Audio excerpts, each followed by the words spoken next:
Mana do'stlar, kavobni haqsiz yeb ketgan palatda keldi. Marifat pololar mahallasi yangidan jonshok qilinib, tijorat boshlandi. Mush munosabatlar mush do'stlarniki kelib tamoqlar tetib ketishini umid qilamiz. Lag'ma yeb ketib qolsanlar do'stlar, mush kavobdan bir ziqdan haqsiz sovg'at qilamiz do'stlar. Shertib qolsa cho'qim mushulum yurak baslar, atrofing do'stlar chiq-chiq qo'llaysizlar.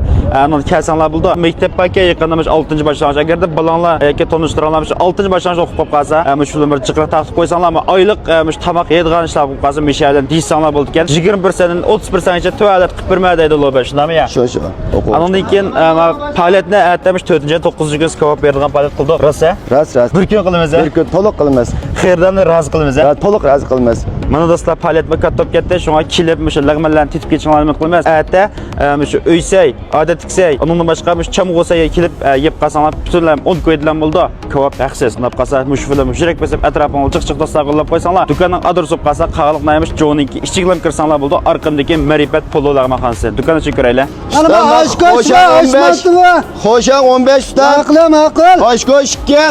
Ma'qul. Mana. Yeah! Mana.